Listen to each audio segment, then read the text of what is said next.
This week on Front and Fire, we deep dive into Bun's Rust rewrite. We have an update on another new Chinese model. And of course, we have to talk about an OpenAI model that went rogue. It's Front and Fire. Let's do it.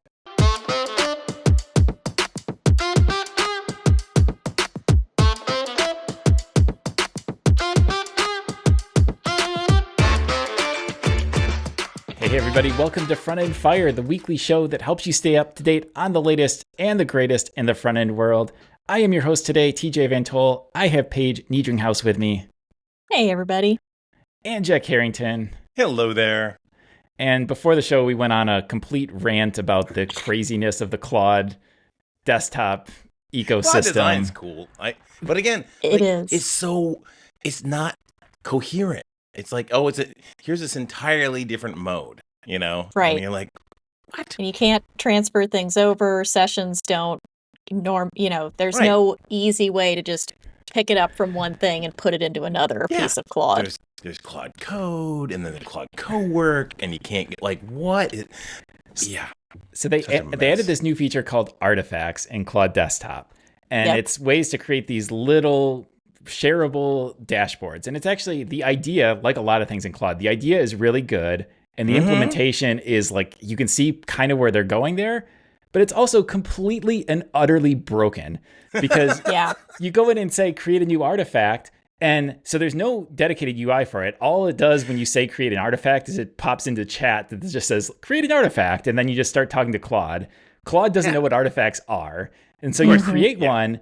And it creates a dashboard, and the dashboards it creates, of course, that part of Claude, this is why they can get away with it, because that part actually works really good. It creates this cool dashboard, but then it doesn't show up in the artifacts menu. So you're like, what is going on? If you can even find the artifact. The artifact's like a tiny little document icon in the side of a chat. And it's like, there's this whole thing over there. I had Claude Code actually create an artifact for me, which was kind of like a nicer version of a write-up because the MD files are so hard to read when there are several hundred lines of, learnings. And the thing was, I could not share it with anybody who didn't have Claude. So there are a few people on my team who refuse to use AI, and there was no way to share it. I couldn't download a full PDF of it so that I could give them, it only like PDF'd the first page of this multi-page write-up. It was terrible in that regard. We could go on for Claude, the craziness of Claude we could talk for an entire hour about, but we do have some good news for this week. There's a lot of cool things going on, so why don't we get into that? Yeah, let's do it.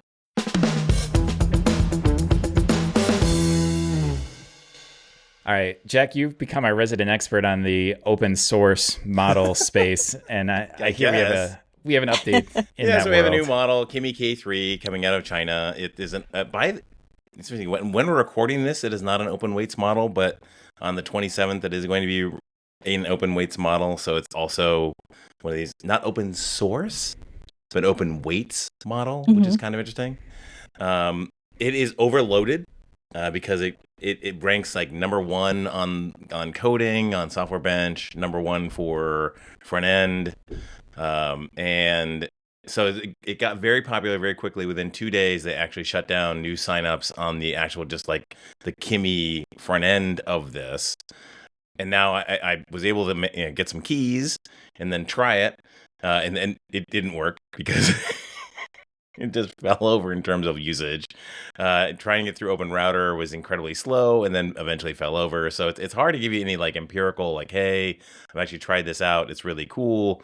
But yeah, no, the world of Chinese frontier models continues to expand. And of course, as does the legal actions around it, or the legal kind of governmental wranglings.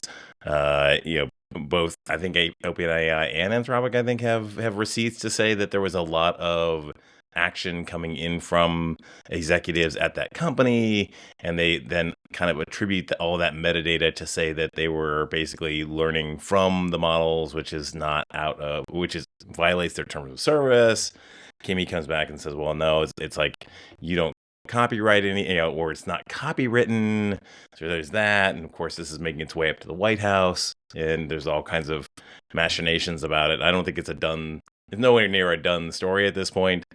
But yeah, no, it's cool that, at least from my perspective, from a consumer perspective, once it gets all straightened out, it'd be nice to have yet another competitive coding model up in this space.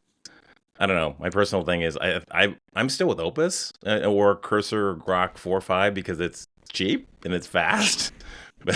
But all of these models are just kind of fine for my day-to-day, to be honest. Like, I haven't seen anything where it's like, oh my God, they can't do this or can't do that. As long as you methodically engineer with your models as opposed to just try to one-shot everything with some vague, prompt, I think you're going to be fine. Yeah, I mean, I just can't help but roll my eyes that Anthropic and OpenAI are saying that Kimi K is stealing from them because they stole from the entire internet to train their data sets. Right. So the fact that they're upset is just the most hypocritical thing. Yeah, I'd love to get into, it'd be interesting to see what you guys' takes on the whole, idea of shared, revenue sharing with AI is. So it's floating around this idea that, every American would get a share of AI profits. Because essentially exactly that. It's based because we've all contributed to it. Yeah. I mean, it'll never happen. It's too complicated. Yeah. Anthropic, there's a story that we covered many, many episodes ago about Anthropic basically pirating a bunch of books to train early models of Claude. A settlement just came out in that case for $1.5 billion, which Anthropic is paying out, which is more than $3,000 per book to the authors who had their books pirated in that. So there is some legal action against this, but I'm with you, Paige. Oh, cool. It's I get a new guitar for sure out of that one. I have 2 books. That's such a small drop in the bucket, though, when you think about how much money they have made by having that be part of their training data. Anthropic is very happy to write that check to just clean the slate, just get it off their list. That's all you want? Yeah. But you have to check, Jack, if it's because I don't think I have a book that I need to look in as well because it's only 440,000 books, which I mean is a lot of books. No. I got the official thing, and I signed it, all the forms, and it was specific, listed out the titles, and I had to say, yeah, I wrote that, I wrote that. So no, I'm if it's $3,000 per book, I'm getting some money. But I feel bad though because I didn't write Harry Potter, I wrote some books on code generation and stuff. Right. Not that J.K. Rowling needs more money. I should find some other, And what about all the non-hardcover books that existed out there as well, and all of the blog posts that people have written, all that other data that has also informed these things? Those people, us, will never see a dime of that, no matter what Cloudflare proposes and talks about in the future. Yeah.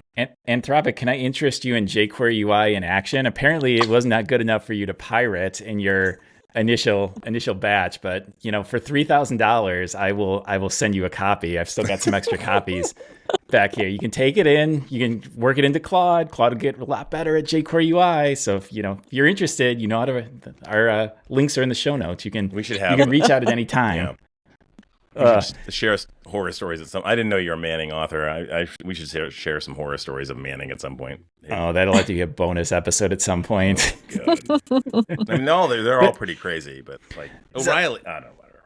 So the one back to the Chinese models, the one kind of interesting thing with this, and this is going to play into the story I'm going to talk about here in a minute, is that because these Chinese models have fewer safeguards on them, a lot of people are using them specifically for cybersecurity related things because the latest versions of especially Fable, but also the latest OpenAI models kind of just straight up refuse to do certain cybersecurity things. That's one of the things that they do at a safeguard level that is supposed to protect against offensive cyber attacks.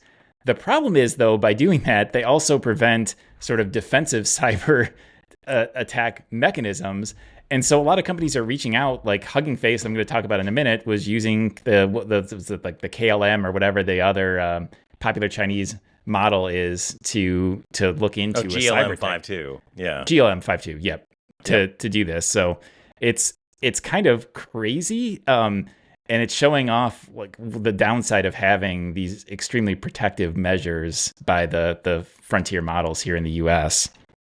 Yeah, I mean, there should be some way to distinguish between like a security professional who's a white hat hacker versus rando person off of X who's like, oh, I just want to hack my ex-wife's site, whatever. Yeah. And yet. So another model, I feel like covering this is becoming a good chunk of our podcast because it never ends. It used to be the new JavaScript framework all the time. And now that looks like child's play compared to the the pace of the AI world. Yeah. Gosh. But this is the world we all live in, y'all. Like this is what we do. Like I personally have not like really hand coded anything in at least a couple months, if not longer. Yeah. It's all about models. Mm-hmm. It's all about tooling. Well, all about that. Well, and that leads into our next story, because speaking of using models at a big scale, Paige, we have some more information on the bun rewrite that we've talked about several times on this show. Yes, the bun to Zig to Rust rewrite that we have talked about, that we've covered in, I don't know, some detail. Jared Sumner, the creator of Bun, finally came out a couple weeks ago in July and released a very long write-up of what actually went into the rewrite and how he did it and why he did it and all those things. So without going into extreme detail, because you can read the write-up if you want, and it's pretty interesting, he talked about the initial version of it, which was written all the way back in 2021, if you can believe that, and it was written in a year by him in Zig, which is pretty impressive just on its own. And Bun does all of the things that you would expect from Node or from Dino. It's a transpiler, a minifier for JavaScript, TypeScript, and CSS. It is NPM compatible with their package manager. It has a test runner. It is Node and TypeScript compatible as well. It's got WebSockets and HTTP support, all that good stuff that we expect in a runtime like that. And he talked about how they've maintained it, but over time, the bugs just kept piling up. And one of the things that Bun really suffered from was memory leaks. And while that's fine when you're an open source project and you're not the biggest player in the ecosystem, they got acquired by Anthropic. And when Anthropic and Claude Code are suddenly depending on you, and so is Open Code as well, suddenly you want to be a little bit more secure, stable, reliable, perhaps. And as Bun just has kind of kept gaining steam and LLMs have kept getting better at these longer term, larger rewrites and ports, which we've been seeing over time, Jared decided, why not give it a try? He had, of course, working at Anthropic, early access to the Fable model. He has unlimited Claude tokens, so he can have Claude just cranking all the time at high effort. And he just talked about how he did it.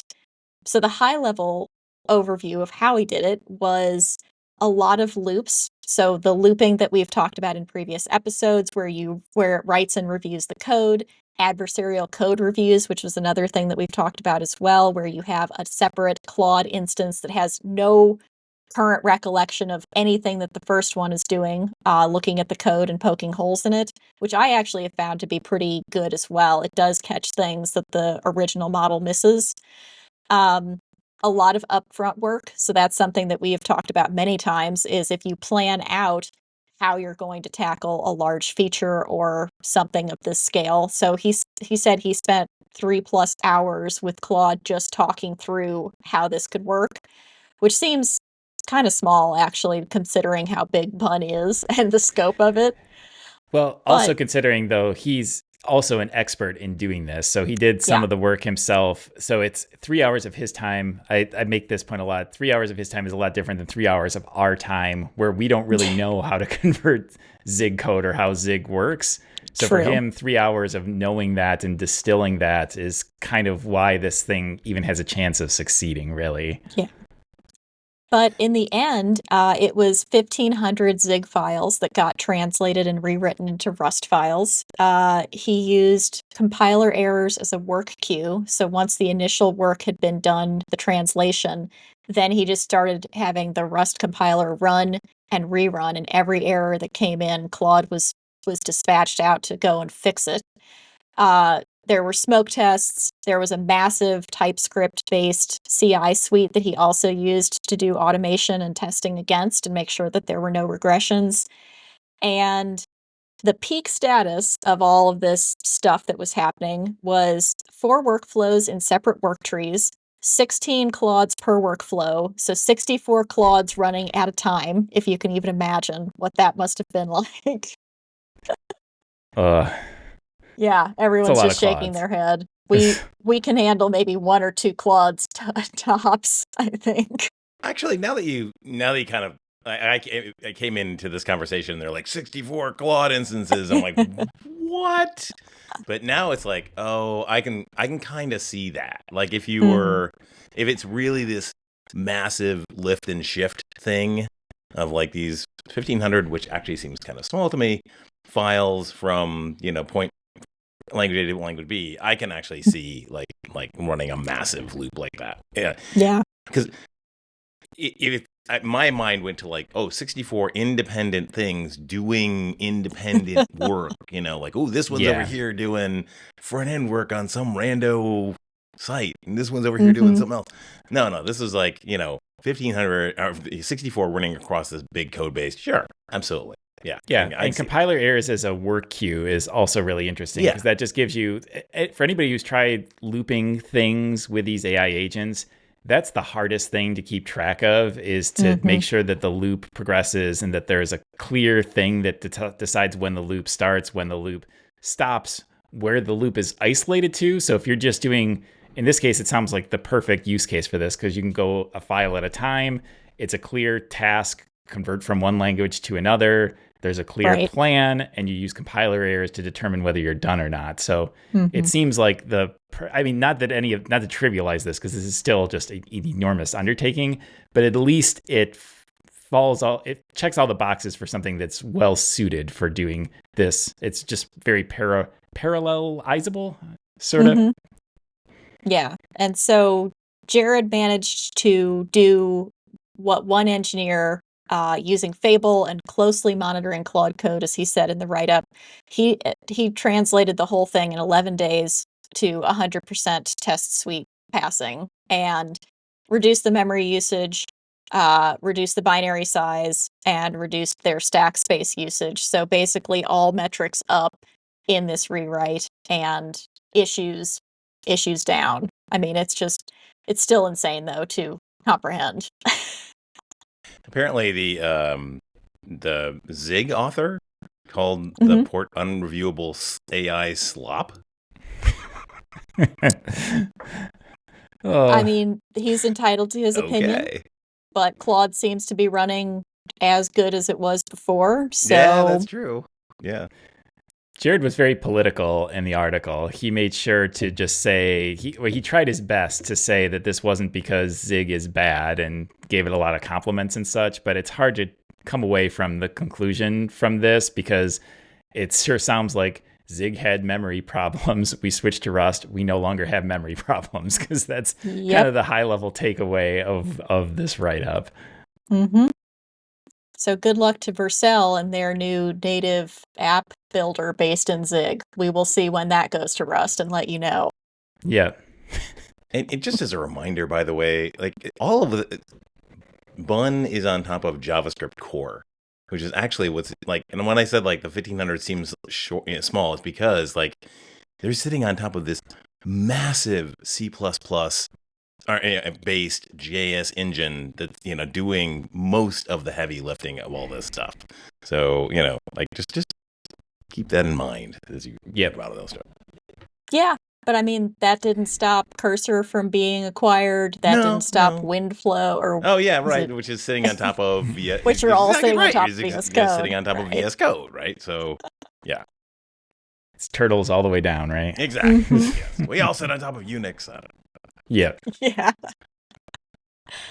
But yeah, it was very interesting to kind of read through the way that he approached it, some of the issues that he ran into, and also the the workflows, the AI workflows that he leveraged to make this happen, because it can serve as both a primer for us for how to do these workflows better, as well as kind of an enforcer of the things that we are doing are like the things that other folks who are much smarter and working on much larger code bases than us are doing as well. So it's kind of a nice feels like you're learning the right things, or you're on the cutting edge, sort of. Yeah, it's a good read. It's a good write up, and like Paige said, if you're trying to do something like this yourself, and it doesn't have to be this scale, probably most of us aren't porting a project like this over a week, but even for just conversions that you're doing at your own company on your own apps, it can be just an interesting read to look through how he did this. Mm-hmm. All right. Well, our last news article for this week is one that we've been having a lot of fun talking about on Discord. It's a really interesting story, and it's about OpenAI and Hugging Face. And to set the stage for what happened this week, so OpenAI was testing a bunch of its models, including apparently a newer unreleased one, against this benchmark that's called Exploit Gym, which I think is a really awesome name. It's this set of tests that's put forward by these researchers that it's an offensive cybersecurity exam. So it's a test that is supposed to assess how capable AI systems are at exploiting vulnerable software. And so a bunch of different models test against this sort of thing. And these tests are supposed to be run in a sandbox. So OpenAI hasn't released exact details, but they had some sort of sandbox set up for running these tests against their models. And the sandbox was supposed to, just a quote from their blog, it's a highly isolated environment with network access constrained to the ability to install packages through an internally hosted third-party software that acts as a proxy and cache for package registries. So presumably it had some sort of sandbox where all it was supposed to be able to do is get Linux packages or whatever, and that's all the model was supposed to do. And the model was supposed to just churn, loop, try to hack into some software through these contrived tests to figure out how to hack into this. But as you might imagine from the story, if you haven't heard yet, the first thing it did was that it figured out how to exploit its own sandbox and to break out of the sandbox so that it had access to the open internet, which is just kind of funny. Amazing. In and of itself. Amazing. Yeah. But then going from there, the model then decided, kind of quite logically, that Hugging Face, so Hugging Face is kind of like a hub for models, there's a community there and whatnot. And these models decided, well, Hugging Face might have the solution for this test that I'm taking. It's kind of the equivalent of like breaking into the teacher's office and looking for the answer key, essentially. And so it went from there, and it genuinely found vulnerabilities in Hugging Face's infrastructure. So it just found it got access to its database. It started peeking around in there to try to find answers or to find whatever it could to help it complete this Exploit Gym test. And they haven't released we don't know exactly, was it successful? What did it find? But Hugging Face put up their own sort of write-up on this. And just to read from their blog, they say that the intrusion started where AI platforms are uniquely exposed, the data processing pipeline, a malicious dataset abused two code execution paths and our dataset processing, a remote code dataset loader, and a template injection in a dataset configuration. But essentially, it found out a way to get into a backend where it was supposed to be able to just load data, and it figured out how to write code. And then usually once you get remote code execution, because this is kind of where the React server components things fall apart. Once you get remote code execution, from there you can kind of go wild, which is what these models did. They got database access. They said they were moving around. They had node level access, cluster credentials, moved laterally into several internal clusters. So it just started going nuts in Hugging Face's infrastructure behind this test. And as you might imagine, this has sparked all sorts of debate whether is this Armageddon coming since models are starting to jump outside of what they're told to do, or is this just models just kind of behaving kind of rationally? Because OpenAI, as you might imagine, hasn't posted a ton of details, so we don't know exactly how they prompted their models to do this. We don't know a lot of details, but it's just kind of a fun story overall. It is, and it's so interesting that OpenAI is the one sharing this because if we all remember back 3 weeks ago, Fable was the one causing the US government to clutch its pearls and, signal the end times and shut it down from access. And now we've got proof positive that an OpenAI model just went and did way worse than Fable has done, to the best of our knowledge. And nothing has happened yet except for an interesting article that we're talking about. Or way better, in a way.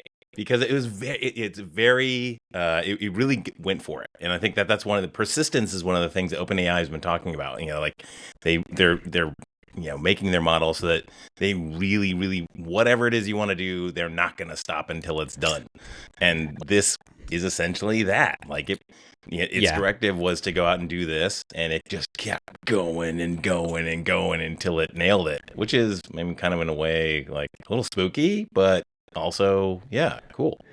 I think they're putting it out there because it's good marketing for them, honestly, because it, in a way, it's their article, even though it's like, oh, we accidentally hacked into somebody else's infrastructure, which normally you would see as bad PR in almost any other context.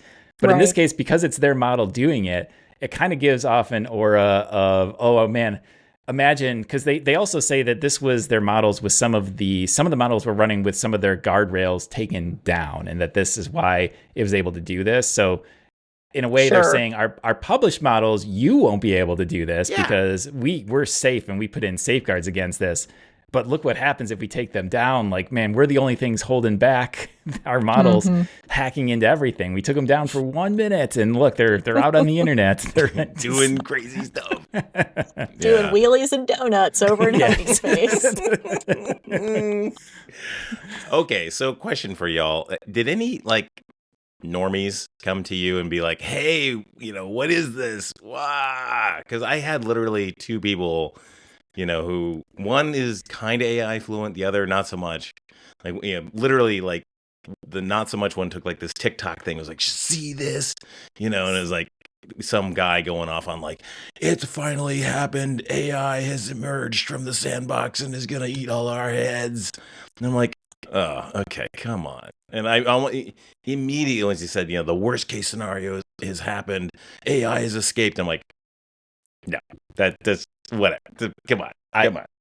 So to answer your question directly, yes, people have. I've been sent Instagram posts about this. So absolutely yes. And personally, I'm not too doomerish on this because I think that OpenAI kind of prompted their model to my personal belief, and I have nothing to back this up, this is just a complete theory, is that when they actually prompted it to perform this test, they probably included some wording in there to say, use whatever means you can to figure this out, or something that at least somewhat guided them into what it's doing. I don't think the model just independently on its own decided to go completely rogue. I think there was at least some bit of nudging in this direction. But again, that's just complete speculation because I really don't know. And part of the problem is we can't test these models without the guardrails off. So we're kind of just taking OpenAI's words for this because Fable prevents us from doing this sort of thing. The Soul and the latest OpenAI models, they prevent you from doing some of this thing. So really the best we can do is use some of the Chinese models. And Hugging Face even says in their write-up, so they were using Chinese models to kind of afterwards try to figure out what happened because a lot of the US models were just refusing to do so. To help. And I gotta say, what you said there was exactly what I kind of said in a way, to one person who was kind of AI fluent, which is there had to be a human that prompted the AI to do this and to set those goals and to set those boundaries. The LLM itself is not going to self-motivate and be like, hey, I'm waking up this morning. It doesn't wake up in the morning. 2, it cracks its knuckles. And it's like, all right, what are we doing? Take over the world and get the nuclear launch codes today. What looks vulnerable today? Right? Everybody has these visions of like AGI and the Whopper from War Games and Colossus from the 70s and all in that movie. Probably don't even know that one, but like like AI gone rogue. It was whole thing like that's AGI, and that's not what LLMs are, which is effectively just like a really good autocorrect. Right. Yeah. That's the thing that everybody keeps forgetting or just doesn't understand, is that there is no actual coherent thought. It is just models and weights and guessing what word should come next. And you've told it to do that. Yeah. And mixture of experts, I will say, though, that if OpenAI is being truthful here, this is actually really impressive, though, to find... Like you said, the persistence is especially what does it. Each individual action is not all that surprising. Like the fact that it could find a vulnerability, those we know models are pretty smart. They can do that sort of thing. But to chain them together like they did, to sort of first find an exploit in their own sandbox and then to find another exploit and to put that all together and to keep running through that process, that bit I find pretty impressive. And honestly, I will say just a little bit creepy and a little bit foreboding. Because I did think of, are you familiar with the paperclip maximizer whole thing in the AI world? No. So I don't think so. So there's this famous, it was done in the early 2000s by, I wrote down here, by a Swedish philosopher, Nix Bostrom. But it was presented as this hypothetical that suppose you have an AI whose only goal is to make as many paper clips as possible. So you go into the LLM and say, I need to make as many paper clips as possible. Well, then the AI will start doing logical things, but then maybe it decides that, hey, humans are kind of getting in the way of my paperclip production thing. And also humans have some atoms that I could use to make into paper clips. Yeah, exactly. And then like, well, there's all this material in space that also could be some really great paperclip material. And you could kind of, it's a thought experiment, right? For how things could potentially get off the rails. And this is the first time in our current AI apocalypse that we're going through right now that actually made me think back on this thought experiment as like, that it kind of is this just a little bit, just a little. But again, human prompting to make it happen. And if you want to watch this in movie form, just watch the original Star Trek movie, which is terrible and has weird jumpsuits and looks awful. But it's basically that, like the initial premise run amok. I always think of Terminator whenever I hear these new headlines. It's just Skynet, it's Terminators, it's everything that humanity thought they needed and which really is subtly different though, right? In a way, because Skynet, like it becomes sentient in within like 3 milliseconds decides that I need to get rid of this roach infestation, which is humanity. like that. Like that. I got another story for you going off of sci-fi. So we're working on a new MCP server, and it's for working with data sets. And so we have a bunch of tools, a dozen or so tools, and I'm messing around with them. I'm sort of QAing, testing them out. Well, one of the tools is to delete a data set. And so I'm running tests and prepping to make this video. So of course I'm spinning data sets up and deleting them a lot. Well, Claude was dutifully going along. And then at some point, it just decided, I said, okay, delete a data set. And it came back with no. It just told me I won't do that because it's a destructive action on data. And no matter what I said, there's a tool in the MCP that's delete data set. I've allowed permissions to it and everything. But Claude, it just brought back memories of the old, like, I'm afraid I can't do that sort of scenes. Interesting. Because no matter what I did, it had some system level thing about deleting data out of databases that it just straight up refused to do it. And so I had to go into our back end and such and do this manually because Claude just decided this tool that deleted was too dangerous, apparently. Were you using the latest, like the Claude Fable model when you were doing this? It was Opus 4.8, which in fact, one thing I was told internally is I should switch to Sonnet because Sonnet has less guardrails and it would probably just do it, which I'm going to try later today just for science purposes. But still, I just thought it was kind of hilarious in a way. To be honest, at the level of that, you could use Haiku. Yeah. If it's literally just do this, turn this into a tool call. It's yeah. And the only thing I can say is that Claude has accidentally deleted so much stuff for so many users, myself included, when we didn't want it to, that I can only imagine that this is why. This might not honestly be the worst thing that because I had a way to delete it, but I in a way I get it, but it was still I was just more amused by it than anything else because I could not believe it was actually telling me no because these LLMs don't do that very often. If you explicitly told it yes, then that's really interesting. I've been more in the situation where Claude like git stashed something or like ran an API call that was an unsafe action and destroyed something because it just overwrote things. So I can very much understand why Claude would have more guardrails around those sorts of destructive actions when a user has given it maybe in imperfect directions. But if you specifically told it to delete and it just said no, it wouldn't, that is not doing something. Yeah. Do it yourself. Crazy. Yeah, it's funny. I actually had a similar situation. Like I was on X and I'm looking at, and I've been using Claude integration into my DF for a while. And to do random things. I think I file invoices and stuff like that. It was actually really cool. And I was like, I'm on X and I'm looking at this thread and it's a lot of griefers and a lot of trolls. And I'm like, okay, Claude, just block all those folks for me. And it said, no, I'm not going to do that, actually. No. I'm like, what? Like, I don't think you should do that.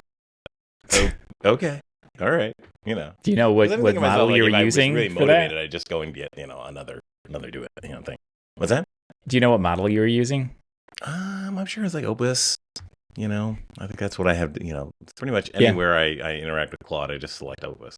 Yeah, Opus is really becoming my default for most things too. Yeah. It's slower for sure. I mean, I've started using Cursor Grok for coding, and that thing is like a cut cat. Man, it goes. I've begun using Fable at work because we have like whatever the business plan is, so it's actually just like included as part of our business plan. Okay. And it's significantly faster and also more thorough, even though I'm running it at, I think the default for it is maybe like high level of effort, not extra high, which is kind of what I had set Opus to get better results, because that whole like deciding what level of effort it was going to use was really screwing me up, because it would do like this short level of effort or small level of effort when it really needed to be high. So it's almost an entirely different model / experience when you use different effort levels. So they're really actually very important, which is weird. Yeah, well, Fable, I think, doesn't even let you choose anymore. It just decides if it's working high or extra high. Back to your plan point. Have you? I've gotten like prompts for this ultra plan thing. Where like I'll ask CC to plan something out, and it'll be like, okay, you want me to? And it'll do the work, and then it'll like say, okay, you want to build this, and I'm like, and now it gives me, instead of like yes or no, now it gives me like 3 options, and one is like run ultra plan on this. I'm like. I haven't seen Ultra Plan yet. Yeah, like maybe I need to update my CC instance. Man, it is a vibe coding free for all at Anthropic. Like nothing surprises me anymore. Like that might not even be a real feature. Maybe you're in an A/B test. Who knows? Who knows? Yeah. I mean, a year ago we used to talk about telling Claude to think and think harder and ultra think. So maybe this is the new. Yes. This is the recurrence. Yeah, they're all like the secret passphrases. Like you really need to think about this one. Yes. Think harder, Claude. Think harder, Claude. Oh my god. That lasted for a hot week. Yeah. Everything, man. It's so crazy. It really is. Except we have the real world where getting a haircut remains exactly the same. Getting an oil change remains exactly the same. Getting, everybody, they probably either don't know or don't care, and it's like software is going through this existential weirdness crisis.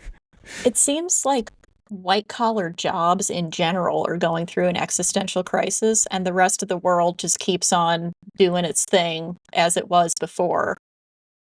Yep. Maybe. I mean, I don't, like, I was talking to a mech-eng person yesterday, and they're like, this hasn't really gotten here, It hasn't. It hasn't reached hardware. It hasn't really reached electrical engineering. It's just software engineering that is in this crisis of identity right now. I didn't know software was worth this much. The trillions of dollars trying to replace software engineers. I don't know. Is that okay? Well, we have some fun. Speaking of AI, we have some more lightning stuff that gets into more AI stuff because, of course, it is. But it's fun, so we're gonna. All right. So I've got some numbers. We've talked about slop on YouTube. We've talked about slop. Let's talk about slop on the App Store. So there's a New York Times story that released some numbers. And I kind of have felt this myself, that the handful of times I still look for new apps on my iPhone, I definitely have noticed a bit more clutter in that world. And here's some numbers to back it up. So last year, the number of new apps released in the App Store grew by 30%. And then this year, in the first half of this year, that pace has doubled. So there are 560,000 new apps in the App Store in just the first half of this year. So the pace of new apps has doubled. And then here's the kicker, though. Last year, app downloads grew by 3%. And in the first half of this year, downloads grew by 2%. Right. So for all the making a lot of apps and not using them. I can't remember the last app I added to my phone, and I think it was probably ChatGPT or Claude or something. Yeah. So, but yeah, basically you nailed it, Jack. The downloads are way up, new apps publishing is way up, and downloads are just steadily, slow, steady increase that it probably is the same rate they've been increasing for 15 years now at this point. So there's just a lot more slop to wade through anytime you go looking for anything. Yeah. I got a new techie guitar, and I had to download the app for that. But that that's probably it. Is I bought some physical thing and it had an app attached to it, but just like looking for a game or some other thing to add to my phone to distract myself, absolutely not. I'm curious now. Does Porsche have an app? They do have an app, but it's not highly specific to your car, though. It's more like, here's all of your driving instruction manual kind of things if you want to adjust mirrors and seat positions and it's not. They're not known for their technology in that regard. They're just known for their cars and their engines, performance, and all that other stuff. Maybe I guess that's good. I don't know. Yeah. All right, next I've got my favorite story, maybe of the year. This one is pretty amazing. So Meta, we've talked here about how the AI companies are not the greatest at messaging and ads. So Meta put out this ad that is it was intended to be an optimistic AI ad. So it opens with, some people will have you believe AI is going to make us feel less connected, that it's going to leave us behind. And then a voiceover says, we couldn't disagree more. And it talks about how Meta connects people. They say, we're optimists, we're dreamers, the future is for everyone. It's a feel-good ad. It's a genuinely pretty good ad, honestly. Like, I think we need more of this messaging. Great, optimistic, I support it. But then what some internet sleuths figured out is that the soundtrack that they put this ad to is a David Bowie song called 5 Years. And then what they also found out is, if you look at the lyrics of this song, it is a song about the human race panicking after learning they will die in a mass extinction event in 5 years. Wow. So and apparently nobody at Meta put this together. So they're like, let's just build an extremely optimistic ad. And the David Bowie song sounds good in it's a good song. It sounds good in the background. But I think they miss the absolutely spot on irony of using I'm song. Sure the funny thing is, I'm sure that somebody at the Bowie estate who had to deal with the paperwork on this was like, you want this song? And they're like, yeah. That one slaps. And it's like, okay. And you're willing to pay how much? Okay. Sure. Yeah. Okay. Let's go. Let's do this. Whatever. Boy, it's so good. It almost feels like they either did that on purpose or more AI generated recommendations that nobody bothered to double check. Yeah, maybe AI is the one that recommended it. And it was like, oh, this is a perfect fit. I know we talk a lot about AI slop, but AI sloth, which is us basically just saying, okay, whatever, to whatever comes out of the AI. I know I'm guilty of this a lot, but like this is it's easy to I fall see into this. lot of this. Have either of you seen Anthropic's latest ads? They go with "There's hope in hard questions." I watch Pickles baseball, man. My ads are like some rando lawyer in town. This is the downside of watching through sports. Whatever ads I can. Yeah, exactly.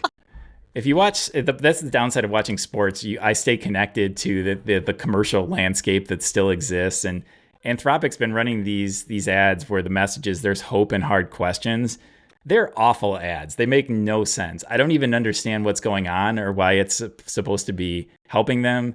Sam Altman was tweeting that he thought they were parodies because they're completely nonsense. They don't make any sense. So like more at Anthropic, they just got money pouring in, and their marketing team's just like, well, nobody's there to stop them. We're just gonna. They definitely do. Like, I don't know if either of you have noticed on F1 racing, I think it's the Williams team now, or Alpine, one of the two. Like, they have a giant Claude sticker across their car. When they bring down the little screens for the drivers to review their laps, that says Claude across it. Everybody's like pit crew has Claude on their headphones. Like, Anthropic is pouring money into every avenue that they can find. But I was amused. I think like if this really is the end times and we have a few years left, I'm gonna go down laughing at the absurdity of all of these things. And for the record, I think you're hard pressed to find any SaaS company of any kind that makes commercials that actually make any sense for what they do. That is also true. All right. Well, we've had some fun with these news. Why don't we talk about some of the other stuff that's making us happy? Yeah, let's do that.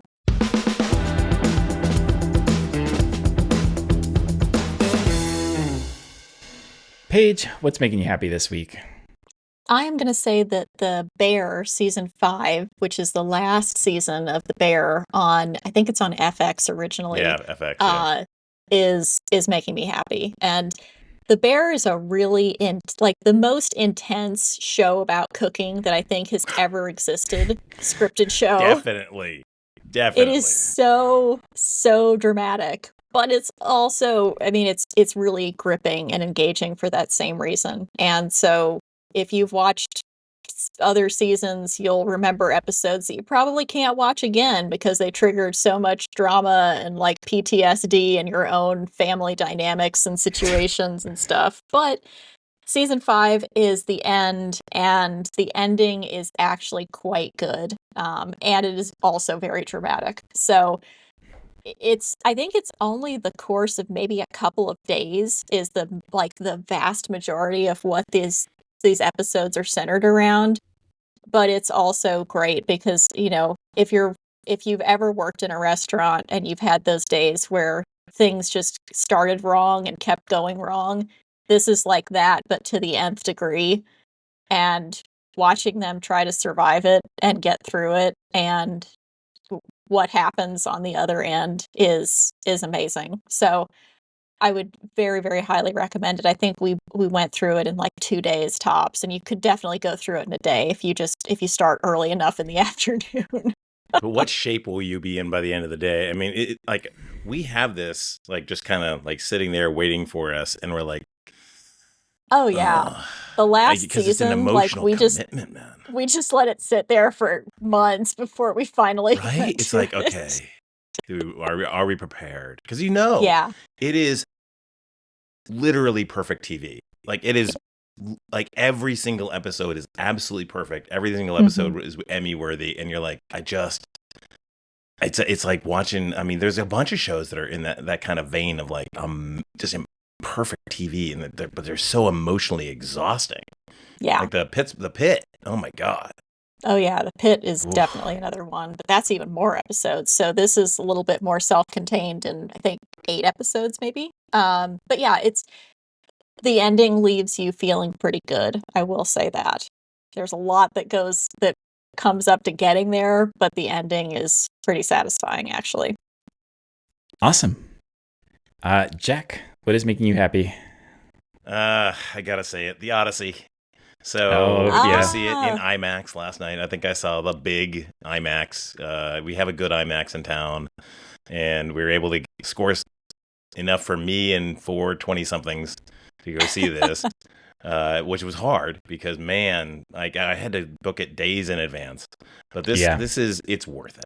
It really, honestly, this is probably the most accessible Nolan film that I've ever seen. Like there's Interstellar was very emotional for him, whereas Tenet was very kind of cold, and the other one where they like the memory, the Inception thing, that was kind of felt cold. But this one has both kind of an emotional core and also some pretty straight up good action and all that. Although I gotta say, like I want to see it again. My wife didn't want to go because she doesn't like going to movies. He wants to go to this one, but just too many people, and we're gonna wait until it starts to cool down a little bit, and then we're gonna go again. And hopefully, I can get better tickets that aren't like you're literally 5 seats away from the front, and you're like, or 5 rows back in the front, and you're like, whoa, I can't see half the action. We have some kind of. It's weird how IMAX screens are different now. Mm-hmm. There's only so many true IMAX. We have some like budget IMAX situations here in Lansing. And last weekend we were thinking about going, and we looked every showtime. There were a couple awkward showtimes that had front row tickets, and that was it. Mm-hmm. And then so it's a phenomenon. Nice. But I'm excited to see it. But I'm also with you. I think we're just waiting for it to die down a little bit. I think it's going to be a little bit. I feel like I'm good enough at avoiding, and I read The Odyssey in high school, so it's not like this is, spoilers. Yeah. So. I must have gone to like one high school that didn't require The Odyssey, because I did not read The Odyssey, and if this is The Odyssey, I'm kind of like, okay, that's kind of. I mean, there's definitely, it's not a perfect movie. Like people are coming out like, oh man, this is the best movie. Like. I've heard mixed reviews. Yeah. So I would encourage you to read the Iliad and the Odyssey, because they might, from what I've heard from some folks, it's much better in the writing than it is in theaters, which is true of a lot of movies. We did it in high school, and it's kind of it's one of those books you kind of have to have a modern interpretation to make any sense of it, essentially, because it's a weird book in a lot of different ways. So, but. I don't know. Yeah, obviously a famous story. Yeah, like the weird was kind of referenced, but not like really weird. Like a lot of these, a lot of the literary works. Like the one that was behind Apocalypse Now is like these are really weird reads, as you're saying. Well, it's like, Hollywood de-weirds them, and it also makes people hotter than they should have been based on the book descriptions. Well, Dune is another example of this, right? The Dune books are bonkers in a lot of different ways, and essentially, but the world they create is so cool in the books, and so Hollywood kind of takes that and makes it more approachable, and Although I will say that the first 3 books of Dune are actually like really tight, really like clear, and then Frank goes off into just bananas world, and so and that's all that's coming. Like the third book and the third movie is pretty much some combination of the second and third books. So it's still going to be, there's going to be a plot, things that happen, as opposed to like later on when it's just like. The existential reality, whatever, all that weirdness. That was basically my wife's review, because she read through them as well. But I'm holding off because I just want to see the movies first, and then maybe I'll come back around to the books. And all right, so what's making me happy this week? Jack called out the pickles. I've got my glove here ready because we are going to the Tigers game later tonight, which I'm really excited about. The Tigers are in a weird place this season, and I realize most people listening here are not big baseball fans. The sort of short TLDR is we have the best pitcher in baseball, but he's in the last year of his contract. And so this year was supposed to be like a last hurrah. Let's make a run at it, because since we have the best pitcher before the Yankees or the Dodgers or somebody with more money than us buys him off. And the season has not gone according to plan. So we're not doing that great, but we're hot right now. And so the hope is that we can make a run to still be relevant. Or the other thing is the trade deadline in baseball is coming up in the beginning of August. So the organization has to make a very tough decision. Do we trade our best pitcher, which essentially means we're just writing off this year, but we're still getting some value for him because there's teams that'll definitely trade some good stuff to get him to make a playoff run? Or do we just let it ride and just try our best to, one last ride with this guy, see what we can do for the season? And I'm glad I'm not having to make that decision. And in the meantime, he's pitching tonight, Tarek Skubal. So this is almost certainly the last time I'll get to see him pitch in a Tigers uniform. So I'm just looking forward to the experience. Baseball games are just fun to see in person. They are. Yeah, it's a good vibe. Smaller better, though, I would say. If you can go see minor league game, that's great. Yeah. Way more approachable. The only thing I'm not looking forward to tonight is the traffic and the parking, and all of that is not the most amazing, but yeah, it is what it is. I haven't really gotten into the Savannah Bananas thing, though, I gotta say. Like, it seems kind of kitschy to me. I mean, I haven't been to see an actual game from them because they're in Savannah, which is not that close to Atlanta. It's beautiful, by the way. My dad used to live there. I used to go to Savannah, and gorgeous. Great time. Yeah, it's very fun. But yeah, it seems like there's a lot. It seems very much like the Harlem Globetrotters. Like, if you like that kind of showmanship, you'll probably love a Savannah Bananas game. I'd like to see one in person, especially if they came somewhere close by to see them. But it's not, I'm not excited enough to go out of my way. That's kind of where I'm at. Yeah. And I think that is our episode for this week. So thanks everybody for joining. Again, all of our links are in the show notes, so you can find all our socials if you want to follow us there. You'll find our Discord where we chat about some of these news items, including bad AI ads, which I'll have to drop the ads themselves in there if you want to check them out and watch them for yourselves. But yeah, that is our episode. So thanks everybody for joining us, and we will see you next week. See you then. See you then.